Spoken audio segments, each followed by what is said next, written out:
मंडळी, आंब्याचा सीझन संपायच्या पहिले ही रेसिपी करून घ्या. आंब्याच्या गोड चवीने भरलेला मऊ आणि स्वादिष्ट असा मालपुआ. पिकलेल्या आंब्यांपासून बनणारी ही रेसिपी इतकी सोपी आहे की एकदा खाल्लं की मन भरत नाही. मी तर 2-3 दिवस खाऊ असे बनवले होते, पण 2 तासात सर्व मालपुआ संपले. एवढे टेस्टी झाले होते हे मालपुआ. आता सर्वात पहिले एका भांड्यामध्ये 1 कप मैदा घ्यायचा आणि त्यात 1 कप रवा टाकायचा.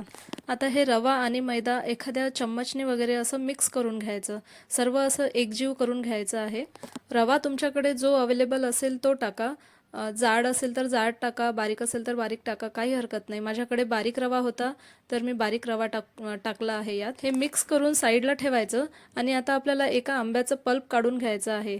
तर इथे आंबा मी चिरून घेत आहे आणि एखाद्या मिक्सरच्या पॉटमध्ये टाकून आपल्याला आंब्याचं पूर्ण एक आंब्याचं पल्प काढून घ्यायचं आहे. आता आपण 1 वाटी मैदा आणि 1 वाटी रवा घेतलेला आहे, त्यानुसार फक्त 1 आंब्याचं आपल्याला पल्प लागणार आहे. तुम्ही जर हे प्रमाण वाढवत असाल 2 वाटी किंवा तुम्ही ह्या प्रमाण जर वाढवत असणार तर तुम्ही 2 आंबे वगैरे टाकू शकता. आता हे पल्प पूर्ण काढून झाल्यानंतर एका आंब्याचं त्यात साखर टाकायची. 1 कप साखर घेतलेली आहे मी आणि यात अजिबात पाणी घालायचं नाही आणि मिक्सरमधून फिरवून घ्यायचं. पाणी न टाकता मिक्सरमधून फिरवून घ्यायचं आहे.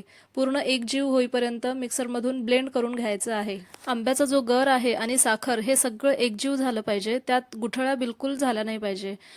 त्यानुसार आपण पूर्ण असं 2-3 वेळा असं मिक्सरमधून फिरवून घ्यायचं. आता हा जो आपला आंब्याचा पल्प आहे तो आपण मैदा आणि रवा जे मिक्स केलेला आहे त्यात टाकायचा आहे. त्याच भांड्यामध्ये टाकून हे सर्व एकजीव करून घ्यायचं आहे आणि पूर्ण मिक्स करून घ्यायचं आहे. आता त्यानंतर आपल्याला इथे दूध लागणार आहे. आता हे 1-1 वाटी घेतलेलं आहे, त्यानुसार आपल्याला 2 वाटी तरी दूध लागेल. तर थोडं थोडं करत आपल्याला दूध टाकायचं आहे यात. तर हे पूर्ण असं मिक्स झालं की थोडं थोडं करत दूध टाकायचं आणि मिक्स करत राहायचं. पूर्ण एकजीव होईपर्यंत मिक्स करायचं आहे.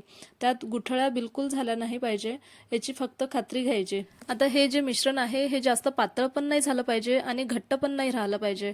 असं करून थोडं थोडं करूनच आपल्याला दूध टाकायचं आहे यात. या कपाच्या मापाने मला 2 कप असं दूध लागलेलं आहे.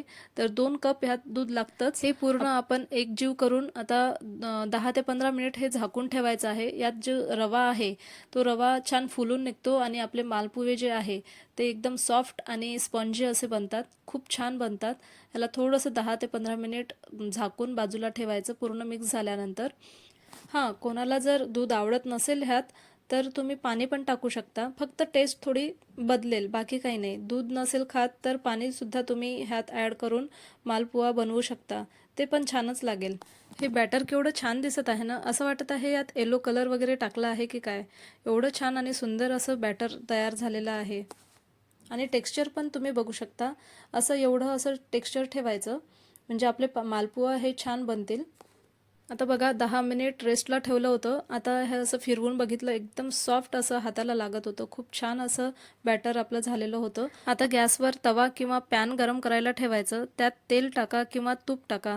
तुपात सुद्धा मालपुआ तळतात. आता ह्यात थोडं थोडं करत बॅटर टाकायचं. असं चम्मचने, मोठ्या चम्मचनेच असं हे बॅटर टाकायचं आणि थोडंसं असं गोल आकार येईल असं टाकून तळून घ्यायचं आहे आपल्याला. दोन्हीकडनं छान सोनेरी कलर येईपर्यंत तळून घ्यायचे आहे. आता गॅस मंद किंवा मध्यम आचेवरच ठेवायचा आहे. त्यामुळे मालपुआ छान शिजतील, आतमध्येपर्यंत शिजतील. आणि गॅस फुल केला की वरून एकदम काळं किंवा लाल होऊन जाईल आणि आतून शिजणार नाहीत. त्यामुळे गॅस कधी पण मध्यम किंवा मंद आचेवरच ठेवायचं. आंब्यामुळे याला सुंदर रंग आणि अप्रतिम सुगंध येतो. आता एक एक करून सर्व मालपुए तळून तयार करून घ्या. आता हा मालपुआ नाश्त्यासाठी, पाहुण्यांसाठी किंवा सणासुदीला देखील छान पर्याय आहे आणि जास्त वेळसुद्धा लागत नाही. यात आंब्याच्या गोडीमुळे हे मालपुए आणखीनच छान टेस्टी लागतात आणि खूप छान असे बनतात आणि खूप छान टेस्टी पण लागतात. आता हे आपले गरमागरम आंबा मालपुआ तयार आहेत आणि तुम्ही हे तसेच खाऊ शकता किंवा वरून थोडे ड्रायफ्रूट्सचे कापसुद्धा टाकून सर्व करू शकता. ते पण छान लागते आणि असं पण खूप छान लागते. चला तर तुम्ही पण गरमागरम मालपुआचा आस्वाद घ्या आणि घरच्यांनाही खाऊ घाला. व्हिडिओ आवडला असेल तर लाईक करा, शेअर करा आणि सबस्क्राईब नक्की करा. चला भेटूया पुढील व्हिडिओमध्ये. तोपर्यंत बाय बाय.